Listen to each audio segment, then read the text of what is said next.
Hey, Coach, even though you're not in the tournament now, if you're close enough, how do you get those guys to keep the edge? They had like the last 11 games going over the fire, desire to win the next 3 games. Because we still have a goal to reach, and that's what's going to keep the edge there. The guys understand what's going on. They know, that we're playing some pretty good basketball, but we have to continue to play and show and prove. That's just how it is at Memphis, and we're just going to keep that chip on our shoulders to keep playing hard. The word Jalen used when he was out there just now was complacency. They're not, there's nothing about them. They're treating everything the same way, tunnel vision and all that stuff. When you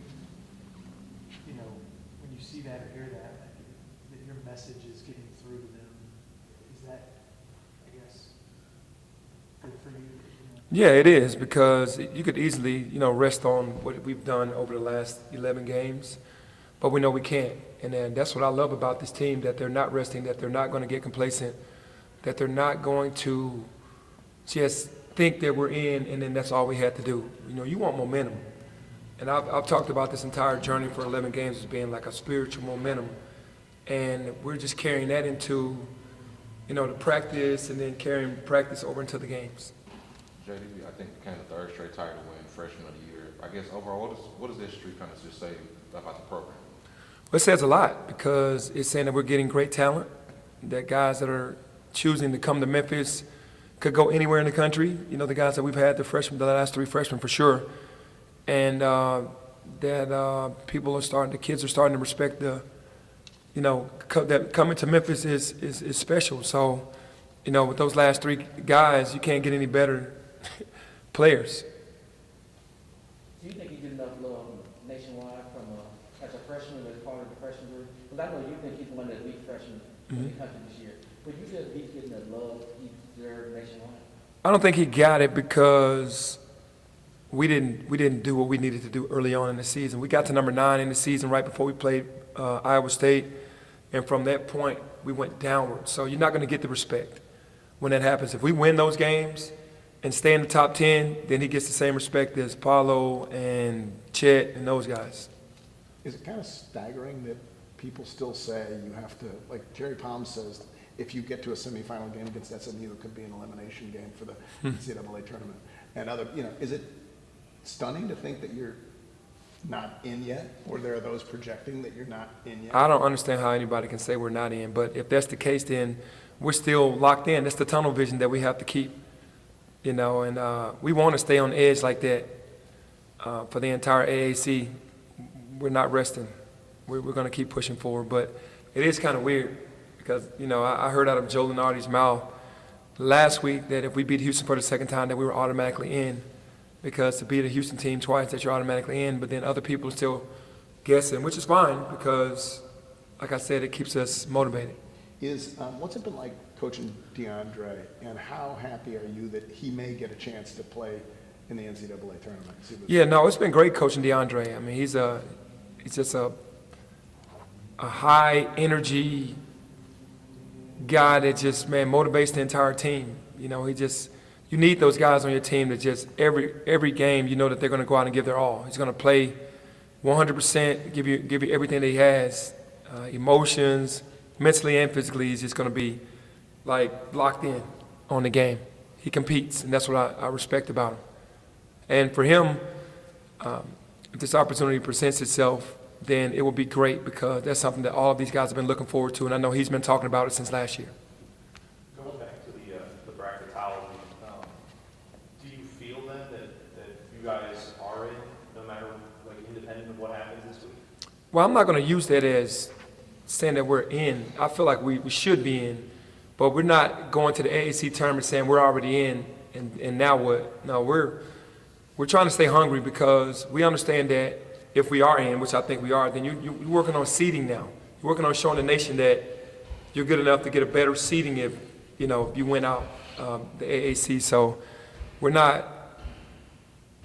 Yeah, I feel like we're in, but we're not going to use that as anything other than we want to work harder to get and get better.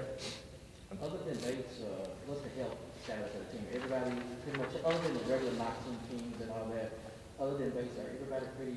Yeah, everybody's pretty good. I mean, you got your Earl Shoulder, Jalen's shoulder, Jaden's knee, Lander's leg, DeAndre's back, Alo's ankle, Malcolm's knees. I mean, that's how it is. It's like all those little things going on, but they're all just kind of working through the kinks of that. Are you, I know you guys have been going on the road, you've been leaving the red shirts and injured guys at home. Are you going to change that for the postseason, or are you going to stick to kind of what's been going on? No, I'm staying the same. I don't know about the NCAA, but I know the AAC right now, we're not taking the red shirts.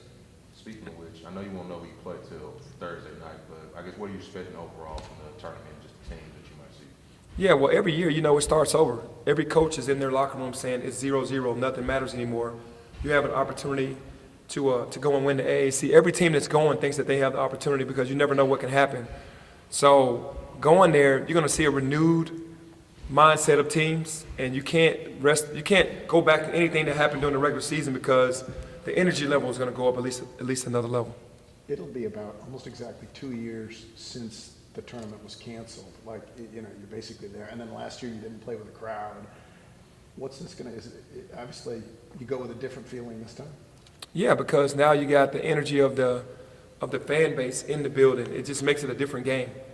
It was really weird last year not having many fans in there and still trying to fight for your life to go to the tournament. You need that extra boost from your fans in the crowd. When you make a run, you make a shot, that energy kind of helps give that motivation to the team and that extra confidence. You've mentioned at various times, how hard you took it personally when this team was struggling and how much it weighed on you. I'm curious, how much of that did you just internalize with yourself, and did you talk to a lot of people about it? You know what I mean? Like, were you someone who talks it out, or do you kind of internalize that sort of? No, I kind of internalized it, but I did kind of have some knockdown, drag-out meetings with Cody and Coach Brown and Rasheed. I was frustrated with myself, and I took a lot of it internally, but I did have a couple of meetings where we just had to come to the conclusions of some things and take some things out, add some things, and it started to get better.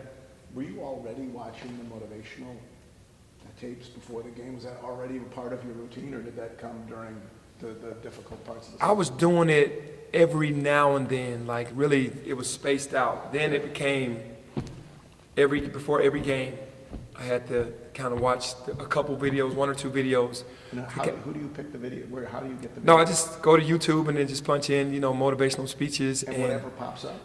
Whatever pops up. It could be Inky Johnson, it could be Eric Thomas, it could be Denzel Washington speaking at a graduation, it could be whomever, Les Brown, anybody.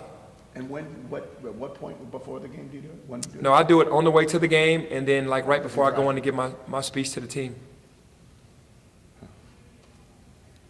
Do you feel like this was an important year? Obviously, you want to get to but to see this team succeed and to repeat really what you did last year when it came together at the end of the year, and not just for this year, but for the future of the program, for what you're building here? I think this was a pivotal year for me. I mean, honestly, the first year I inherited, Coach Tubby's team, and we went to the NIT. The second year we didn't have a conference tournament, obviously.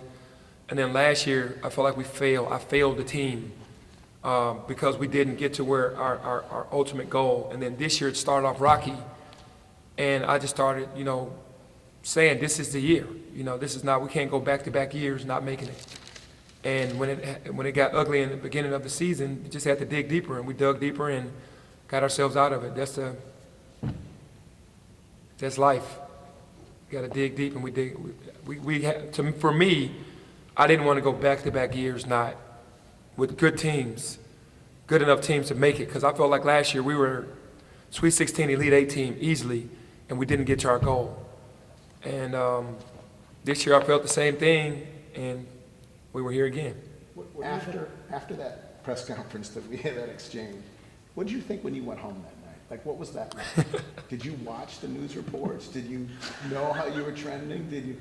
What was that? This is hilarious, but I didn't think that it would take off the way that it did. How crazy am I? I didn't think that it was going to go viral. Right. And when it went viral, I was like, oh, wow, okay. It took me back to, understanding how this really works. But no, I didn't know it was going to go viral. But I was really just kind of taking up for my team. And I felt like I was taking up for my boys and fighting for the positioning to get to this point, to where we are right now. Did So- you even feel like there was more, I mean, that was the lowest, not the rant wasn't, or whatever you want to call it, the response wasn't the lowest moment, but that was, after that, you took off. Yeah, that SMU game at home was embarrassing and probably definitely the lowest because we didn't expect to get, that game was just ugly. And it was definitely the turning point of the season. Okay, and since you said that, one more thing. When I asked the question, I asked if you had ever lost faith if you could get it done. And then you said in Memphis, and I said, yeah, well, it wasn't embarrassing. You just said now it was embarrassing. Was that embarrassing? No, I said the loss. Yeah, that's what I mean. Was the Not loss the embarrassing? actual, you were saying, I was saying wondered if the first half was embarrassing. no, that's not how I took that. Right, the loss was embarrassing, the loss you was The embarrassing. loss itself, how we played to me as a coach was embarrassing. That wasn't like, the loss was the loss. Right. But how we played as a team, to me as a coach, I felt like I let my team down at that point where we weren't playing at a high level when I felt like we should have been playing at a high level. So that's where it turned. And then how much introspection was there after that in terms of, was that what, like, was after that game, the knockdown dragouts and all of that? Like that is, after that loss? Are you really going to take credit for this? No. No, I'm just messing with you. People blame I'm me. joking. I didn't even realize. No, I I'm was just, asking you no, a hard honestly though, question. it was because the team actually took it as coach is fighting for us and we need to get off our asses and it's time for us to do what we need to do and we turn the corner. What will you tell these guys about postseason basketball? Like when you're done with practice here, you're going to get on the plane to go to Fort Worth. What's going to be your message to them as you head into the postseason? Man, really just to stay together, to not let any distractions take you away from the goal. And I can only express to them, obviously, a lot of the guys on this team have won championships before. There's nothing like winning your conference tournament, and there's nothing like getting into the NCAA. It's the most fun time I've ever had in my life. And I've won conference, and we've gone to the Elite Eight. So the experience is unreal, and they want to experience that. I don't think anyone on this team has. They all want to experience it. How much experience you take from last year, even though running NIT, going those 3 weeks, how much from the guys who came back from that, how much would that impact your probably running in the tournament this year? No, it will definitely be worth its weight in gold, meaning with the guys from the core guys that won last year, it's like the tournament. You have to beat teams, obviously, to get to the championship, and the teams that don't make it don't mean that they're not good teams. Boise State and Colorado State, really good teams. Mississippi State, good team. You're going to play those teams on that level when you get to the NCAA tournament. So that group understands how to win. They know how to finish the deal, and that's all that matters, no matter if it was NIT or NCAA. So that experience is definitely going to help. Winning the conference, did you win the conference tournament 1 year, 2 years? 1 year. 1 year, which year? And what, do you remember it like it was proverbially yesterday? I mean. I do. We were in Chicago. We won it in Chicago, and it was amazing. It was a great feeling, and that was the same year that we went to the Elite Eight. I'll finish up with Clayton here. I think you made it clear that you never lost faith in yourself or this team that it could get it done, but just when those injuries were piling up at the beginning of conference play, was there either doubt or worry that you'd get healthy in time to be able to make this happen? There was a little doubt about if we would get healthy in time, because I knew if we got everyone back that we would be able to compete. But DeAndre's back, man, it was very scary. I think he was getting almost at a point where he didn't know if he was going to be able to come back. Landers' knee was taking longer than what we thought it was going to take, and you give the guys as much time as they needed. So I was like, we have to get back at a certain point, and I was like, if they don't, then we're going to have to go into the conference tournament and have to try to win the conference tournament again to get an NCAA bid. And that's what I was thinking.